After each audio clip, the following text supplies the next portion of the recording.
कहानी की शुरुआत होती है सन 1857 से, जहां हम एक बड़ी सी शिप देखते हैं जो कि उत्तरी इलाके में बर्फ में फंसी हुई है। ये सभी लोग बर्फ तोड़कर इस शिप को निकालने में लगे होते हैं। इन्हें हर हाल में इस शिप को यहाँ से निकालकर नॉर्थ पोल पर पहुँचना है। तभी अचानक शिप के कैप्टन को कुछ सुनाई देता है। करीब 100 मीटर दूर एक जोरदार धमाका हुआ था। ये सभी लोग उसके करीब जाते हैं। यहाँ का नजारा काफी डरावना था क्योंकि चारों तरफ खून ही खून बिखरा पड़ा था। यहीं पास ही इन्हें एक आदमी दिखाई देता है जो कि पूरी तरह से घायल हो चुका था। उसकी बॉडी से खून निकल रहा था और उसकी एक टांग टूट चुकी थी। ये लोग जब इस आदमी को उठाते हैं तो पता चलता है कि इसकी ये टूटी हुई टांग नकली है। तभी इन्हें तीव्र ध्वनि वाली एक आवाज सुनाई देती है, मानो जैसे कि किसी खूंखार जानवर की आवाज हो। ये लोग इस आदमी को लेकर शिप की तरफ आते हैं। तभी एक विशालकाय आदमी इनकी तरफ बढ़ने लगता है। अंधेरा काफी ज्यादा था, इसलिए इन्हें वो आदमी ठीक से दिखाई नहीं देता। इन्हें लगता है कि शायद वह कोई जानवर है, इसलिए ये लोग उस पर फायरिंग करने लगते हैं। मगर ये लोग देखते हैं कि इस पर तो गोलियों का असर ही नहीं हो रहा, इसलिए सभी लोग अपनी जान बचाने के लिए शिप की तरफ भागते हैं। मगर वो क्रिएचर इन आदमियों तक पहुंच जाता है और एक एक कर इन्हें मारने लगता है। और क्रिएचर शिप पर चढ़ जाता है और कैप्टन से बोलता है कि उस आदमी को मेरे हवाले कर दो। क्रिएचर उसी घायल आदमी की तलाश कर रहा था जिसे इन्होंने अभी अभी बचाकर शिप पर लाया है। इतने में ही एक बहादुर क्रू मेंबर ब्लंडरबस से क्रिएचर पर अटैक करता है, जिससे क्रिएचर शिप से नीचे गिर जाता है, परंतु वह अब भी जिंदा था। ये लोग जल्दी से यहाँ लगी सीढ़ी ऊपर खींच लेते हैं, जिससे क्रिएचर वापस शिप पर न चढ़ सके। मगर ये क्रिएचर काफी ज्यादा पावरफुल होता है। ये अपने हाथों से ही पूरी शिप को हिला देता है। शिप लगभग पलटने ही वाली होती है कि तभी कैप्टन ब्लंडरबस में बची लास्ट गोली क्रिएचर पर न चलाकर उसके नीचे की बर्फ पर चलाता है, जिससे बर्फ टूट जाती है और क्रिएचर इस बर्फ के नीचे ठंडे पानी में डूब जाता है। इसके बाद ये लोग उस घायल आदमी के पास आते हैं और उसकी देखभाल करते हैं। ये आदमी इन्हें अपना नाम विक्टर बताता है। विक्टर इन्हें चेतावनी देते हुए बोलता है कि वो वापस आएगा और तुम सब लोगों को भी मार देगा। वो यहाँ मुझे लेने आया है, वो मुझे लिए बिना यहाँ से नहीं जाएगा, इसलिए तुम सबकी भलाई इसी में है कि तुम मुझे उसे सौंप दो। विक्टर बताता है कि वो क्रीचर मर नहीं सकता। ये सुनते ही वहाँ मौजूद सभी लोगों के चेहरे पर डर साफ दिखाई देने लगता है। तभी उनमें से एक आदमी कांपती आवाज में पूछता है, आखिर वो क्रीचर है कौन और उसकी उत्पत्ति कैसे हुई? विक्टर का जवाब सुनकर सबकी रूह कांप उठती है। विक्टर धीरे से कहता है, उसे मैंने बनाया है।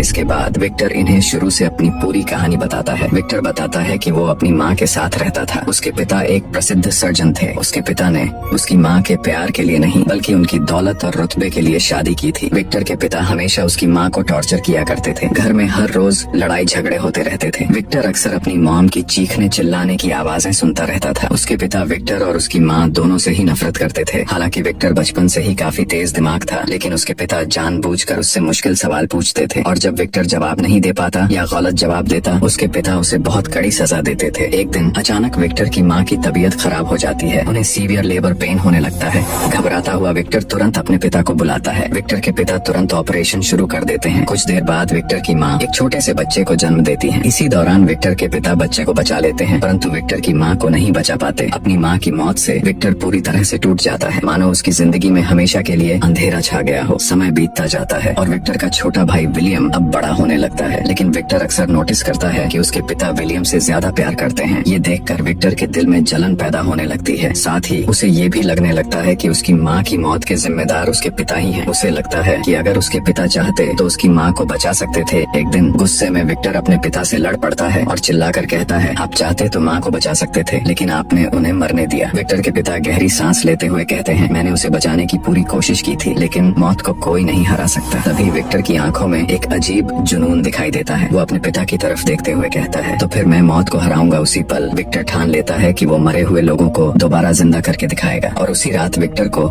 एक रहस्यमय विजन आता है। उस विजन में एक देवदूत विक्टर के सामने आता है और कहता है, विक्टर, आने वाले समय में तुम्हें जिंदगी और मौत दोनों पर हुकूमत हासिल होगी। अब विक्टर का एकमात्र उद्देश्य था मरे हुए लोगों को फिर से जिंदा करना। विक्टर अपनी कहानी सुना ही रहा होता है कि क्रिएचर पानी से निकलकर बाहर आ जाता है। विक्टर कहानी कंटिन्यू कर बताता है कि मेरे फादर की तानाशाही की वजह से मेरी माँ की मौत हो गई और कुछ समय बाद मेरे फादर भी चल बसे। इसके बाद विलियम को वियतनाम और मुझे एडिनबर्ग भेज दिया गया, जहाँ मैं कई सालों तक एक ही रिसर्च में लगा रहा। रॉयल कॉलेज ऑफ मेडिसिन में वह एक प्रेजेंटेशन देता है जहाँ विक्टर बोलता है, जन्म देना हमारे हाथ में नहीं है, वो भगवान के हाथ में है, मगर मौत को हम रोक सकते हैं। हम मरे हुए लोगों को जीवित कर सकते हैं। विक्टर एक मरे हुए व्यक्ति की डेड बॉडी खोलता है जिसे उसने कपड़े से ढक रखा था। इस बॉडी का धड़ एक व्यापारी का था और हाथ उसने एक बढ़ई का लगाया हुआ था। इन सभी को जोड़कर विक्टर ने एक पूरा बॉडी सिस्टम बना दिया था और इसके बाद जैसे ही विक्टर बैटरी से पावर देता है, डेड बॉडी में हलचल शुरू हो जाती है। ये देखकर सभी लोग चौंक जाते हैं। विक्टर बोलता है, ये कोई साधारण हलचल नहीं बल्कि इस मृत शरीर में ऊर्जा का बहाव है। विक्टर की ये बातें सुनकर सभी प्रोफेसर गुस्से में खड़े हो जाते हैं और बोलते हैं ये गलत है, इसमें हम में से तुम्हारा साथ कोई नहीं देगा। अब विक्टर अपनी बात सही साबित करने के लिए बॉडी की तरफ एक सेब फेंकता है। ये बॉडी उस सेब को कैच कर लेती है। अब विक्टर बोलता है उस सेब को मुझे दे दो। बॉडी वह सेब वापस दे देती है। तभी सभी प्रोफेसर बोल उठते हैं ये सब बंद करो, जिंदगी देना लेना भगवान का काम है और हमें उसके काम में दखलंदाजी नहीं करनी चाहिए। इन्हीं में एक आदमी बैठा होता है जिसका नाम हेनरिक हालैंड होता है। विक्टर बॉडी में लगी नीडल निकाल देता है जिससे बॉडी फिर से बेजान हो जाती है। इसके बाद जब विक्टर बाहर आता है तभी उसे हेनरिक मिलता है। हेनरिक उसे एक लेटर देता है जो उसके भाई विलियम ने लिखा था। हेनरिक बताता है कि कुछ दिनों में विलियम यहाँ तुमसे मिलने आ रहा है। वो विक्टर को अपनी मंगेतर एलिजाबेथ से मिलाना चाहता है जो दरअसल हेनरिक की भांजी है। तभी हेनरिक विक्टर से पूछता है क्या तुम्हें सच में लगता है कि मरे हुए इंसान को जिंदा किया जा सकता है? तभी विक्टर बोलता है क्या तुमने अभी देखा नहीं? हेनरिक विलियम की तारीफ करता है और साथ में ये भी बोलता है तुम में इंसानों को जिंदा करने की एक आग है, पर कहीं ऐसा न हो कि इस आग में तुम खुद ही जल जाओ। विक्टर हेनरिक को यहाँ से जाने के लिए बोलता है। हेनरिक जाने से पहले विक्टर से कहता है 3 दिन बाद हम विलियम और एलिजाबेथ से मिलेंगे और उसी रात में तुम्हें कुछ ऐसा दूंगा जिससे तुम्हारी जिंदगी बदल जाएगी। 3 दिन बाद विक्टर हेनरिक के घर आता है। विक्टर अपनी रिसर्च फाइल साथ लाया था। हेनरिक उसे अच्छे से पढ़ता है जिससे वह समझ जाता है कि विक्टर दरअसल शरीर की नसों में ऊर्जा ट्रांसफर करता है और यही इसकी सबसे बड़ी प्रॉब्लम है। ये ऊर्जा ज्यादा देर तक एक्टिव नहीं रहती, कुछ देर बाद ये ऊर्जा खत्म हो जाती है। हेनरिक विक्टर से बोलता है मैं उसी दिन समझ गया था कि तुम्हारे द्वारा बनाए गए इस शरीर में ज्यादा देर तक जान नहीं रहेगी। दरअसल हेनरिक भी एक आर्मी सर्जन था पर फिलहाल वह हथियारों का बड़ा व्यापारी है। इसके बाद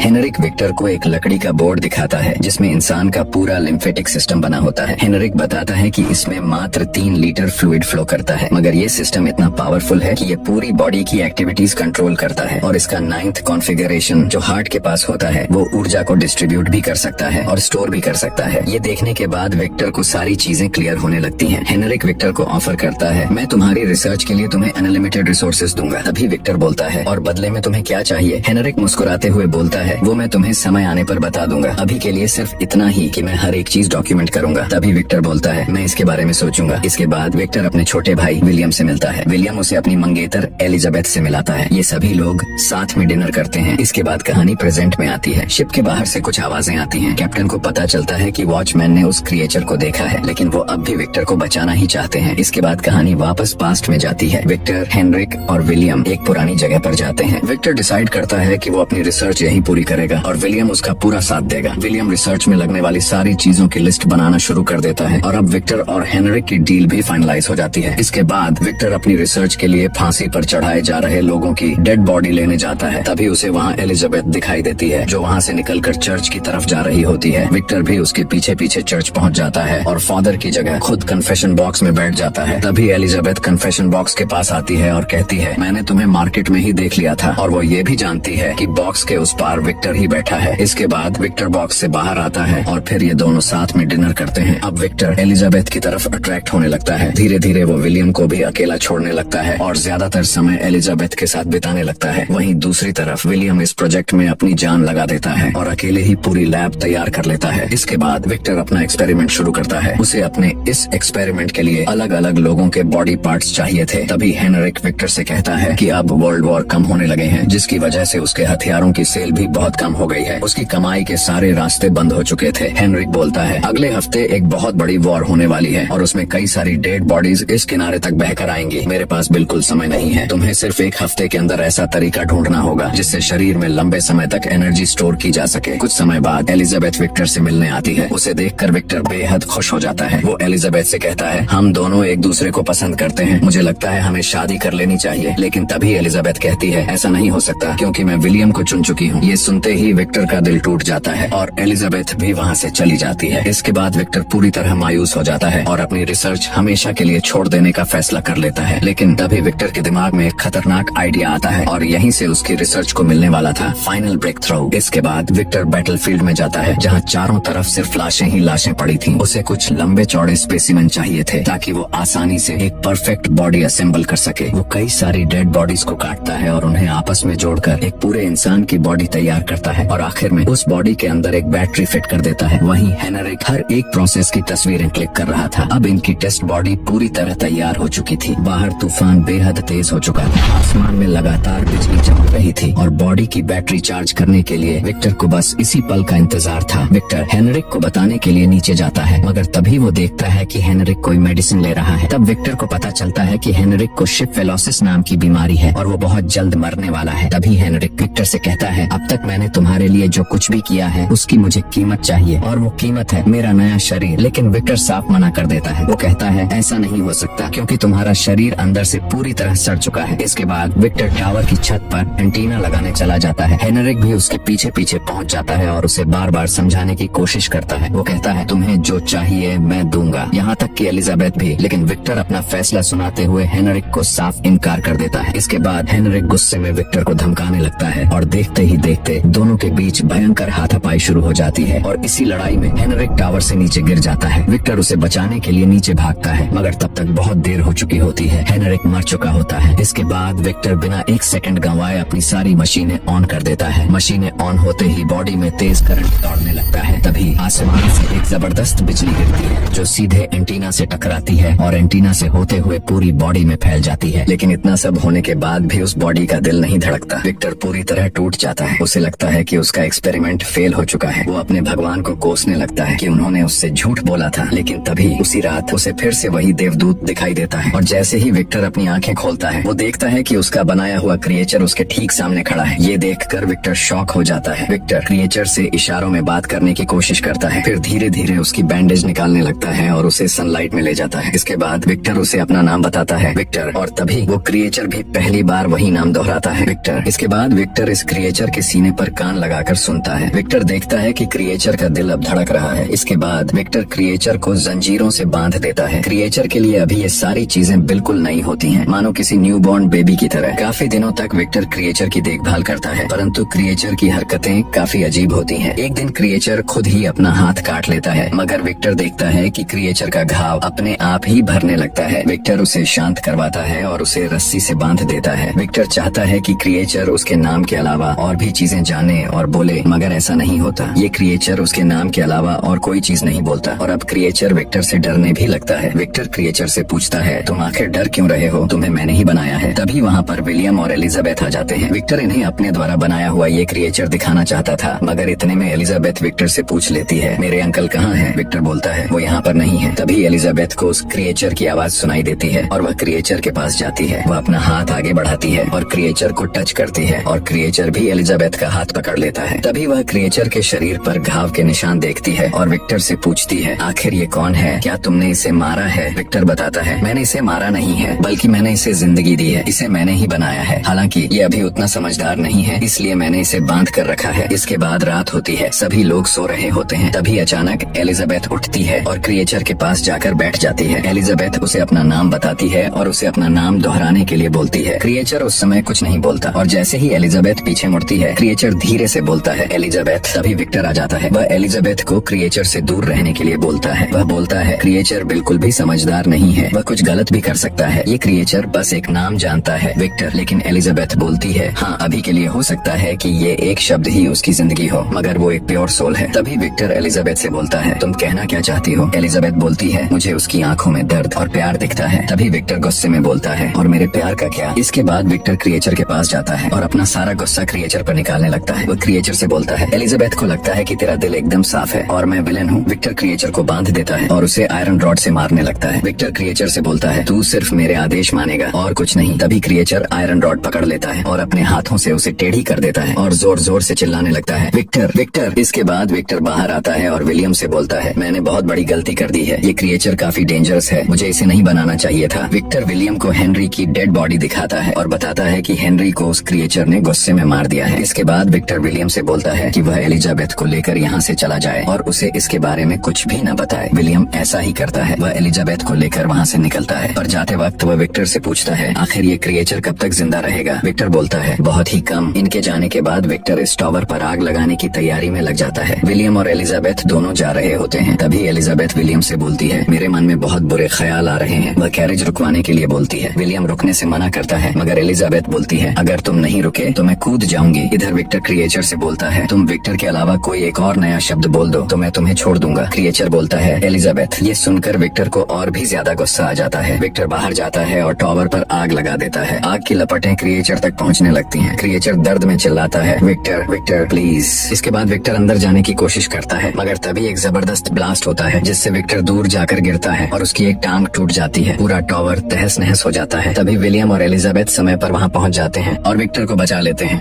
इसके बाद कहानी पास्ट में जाती है और हम क्रीचर को देखते हैं जो शिप के ऊपर चढ़ चुका होता है और वह शिप के कैप्टन के पास होता है। क्रीचर इनसे बोलता है, विक्टर ने तो अपनी कहानी सुना दी, अब मेरी कहानी सुनो। क्रीचर बताता है, उस दिन जब आग लगी मैं चिल्लाता रहा, मगर एक समय ऐसा आया कि मुझे लगने लगा कि मुझे बचाने यहाँ कोई नहीं आएगा। फिर मैं खुद को बचाने में लग गया। मैंने जैसे तैसे अपनी जंजीरें खोली और पानी के रास्ते एक समुद्र में जा पहुंचा। जब मेरी आंख खुली तो मैं उस टावर से काफी दूर था। इसके बाद वह जंगल की तरफ निकल गया। उसने बाहर की दुनिया देखी, उसने जानवर देखे, उसे कंकालों पर लगे कुछ कपड़े मिले जिन्हें उसने पहन लिया। उसने जानवरों को फल खाते देखा तो वह भी फल खाने लगा। तभी अचानक कुछ लोग उस पर गोलियां चलाने लगते हैं। हालांकि कुछ देर बाद क्रीचर के सारे घाव सही हो जाते हैं, मगर अब उसे ठंड लग रही थी, इसलिए वह एक घर में चला जाता है और वहीं एक कोने में जाकर सो जाता है। सुबह होते ही उस घर में रहने वाले लोग आते हैं। ये वही लोग होते हैं जिन्होंने उस पर गोलियां चलाई थी। इस परिवार में एक बूढ़ा आदमी भी था जिसे साफ दिखाई नहीं देता था। क्रीचर छुपकर इनकी बातें सुनने लगता है। धीरे धीरे क्रीचर इस परिवार का हिस्सा बनने लगता है। वह रात के समय इन लोगों के लिए काफी काम किया करता था। इस परिवार को लगता था कि जंगल की कोई दैविक शक्ति उनकी मदद करती है। ये सब देखकर क्रीचर भी काफी खुश होता था। लेकिन एक दिन भेड़ियों का झुंड इनकी भेड़ों पर हमला कर देता है। इसके बाद इनके कुछ हंटर्स भेड़ियों का शिकार करने के लिए जंगल जाते हैं और कुछ लोग शहर चले जाते हैं, मगर वह बूढ़ा आदमी घर पर ही रहता है। जब बूढ़ा आदमी अकेला होता है तब क्रीचर उसके पास जाता है। बूढ़ा आदमी क्रीचर से बोलता है, आखिर तुम कौन हो? क्रीचर का जवाब होता है, मैं एक ट्रैवलर हूँ। बूढ़ा आदमी उस क्रीचर से बैठने के लिए बोलता है और कहता है, वहाँ कुछ खाना रखा है। क्रीचर आगे बढ़ता है पर गलती से उससे एक कांच की बोतल टूट जाती है। क्रीचर डरने लगता है। बूढ़ा आदमी बोलता है, तुम डरो मत। बूढ़ा आदमी क्रीचर के शरीर पर घाव देखकर उससे पूछता है, आखिर ये कैसे हुआ? तुम उस कमरे में छुपे थे ना जहाँ हमारी भेड़ें थी? तभी बूढ़े आदमी को समझ आता है कि इनके जंगल वाला गॉड कोई और नहीं बल्कि यही क्रीचर है। बूढ़ा आदमी बोलता है, मैं तुम्हें देख तो नहीं सकता, मगर मैं इतना बता सकता हूँ कि तुम काफी अच्छे इंसान हो। तुम्हारा दिल बिल्कुल साफ है। बूढ़ा आदमी क्रीचर को अपने साथ रहने के लिए बोलता है और अपना दोस्त बनने के लिए कहता है। इसके बाद ये दोनों एक साथ रहने लगते हैं। क्रीचर कुछ बुक्स भी पढ़ता है। क्रीचर उस बूढ़े आदमी से काफी घुल मिल जाता है। एक दिन क्रीचर उस बूढ़े आदमी से बोलता है, मैं जानना चाहता हूँ कि मैं कौन हूँ। मुझे सपनों में अलग अलग लोग दिखाई देते हैं और मुझे बस कुछ शब्द ही याद है, जैसे आग, पानी और विक्टर। इसके बाद क्रीचर कुछ शब्दों और यादों के सहारे उस डिस्ट्रॉयड टावर तक पहुँच जाता है। उसे वहाँ एक किताब मिलती है जिससे धीरे धीरे उसे समझ आता है कि उसे आखिर कैसे बनाया गया था। उसे पता चलता है कि वह बाकी इंसानों जैसा नहीं है। ये सब जानकर क्रीचर टूट जाता है। वहीं उसे विक्टर का पता भी मिलता है। इसके बाद क्रीचर वापस उस बूढ़े आदमी के पास जाता है, मगर वह देखता है कि भेड़ियों के झुंड ने वहाँ हमला कर दिया है और उस बूढ़े आदमी को भी घायल कर दिया है। इसके बाद भेड़ियों का झुंड क्रीचर पर भी हमला करता है, मगर क्रीचर कुछ भेड़ियों को मार देता है और बाकी डरकर भाग जाते हैं। इसके बाद क्रीचर बूढ़े आदमी के पास आता है और उससे कहता है, मुझे पता चल गया है कि मैं कौन हूँ और मुझे ये भी पता चल गया है कि मुझे बनाने वाला विक्टर कहाँ मिलेगा। तभी वह बूढ़ा आदमी बोलता है, तुम एक अच्छे इंसान हो और मेरे सबसे अच्छे दोस्त हो। इसके बाद वह बूढ़ा आदमी मर जाता है। तभी वहाँ उस बूढ़े आदमी के परिवार वाले आ जाते हैं और क्रीचर पर गोली चलाने लगते हैं, परंतु क्रीचर वहाँ से भागने लगता है। इसके बाद हंटर्स उसका पीछा करते हैं और क्रीचर पर गोलियां चलाने लगते हैं। उन्हें लगता है कि शायद वह मर चुका है और फिर वे हंटर्स वहाँ से चले जाते हैं। कुछ देर बाद क्रीचर फिर से खड़ा हो जाता है। अब क्रीचर खुद को पहले से ज्यादा अकेला महसूस करता है। उसे लगता है, इंसानों के पास तो अपना दुख बांटने के लिए कोई ना कोई होता है, मगर मेरे पास तो कोई भी नहीं है। इसके बाद सीन शिफ्ट होता है और हम फिर से विक्टर को देखते हैं। अब विलियम और एलिजाबेथ की शादी होने वाली होती है, इसलिए विक्टर इन दोनों को बधाई देने के लिए पहुंचता है, मगर एलिजाबेथ विक्टर से काफी नाराज होती है, इसलिए वह विक्टर को एक जोरदार थप्पड़ मारती है। इसके बाद विक्टर अपने कमरे में आता है। विक्टर को उस क्रिएचर की मौजूदगी का एहसास होता है, इसलिए अब वह इस खाली कमरे में बोलता है, तुम बाहर आ सकते हो। और तभी वह क्रिएचर विक्टर के सामने आ जाता है। विक्टर समझ जाता है कि उसका बनाया हुआ ये क्रिएचर काफी इंटेलिजेंट है। तभी क्रिएचर विक्टर से बोलता है, मैं खुद को बहुत अकेला महसूस करता हूँ, इसलिए मैं चाहता हूँ कि तुम मेरे ही जैसा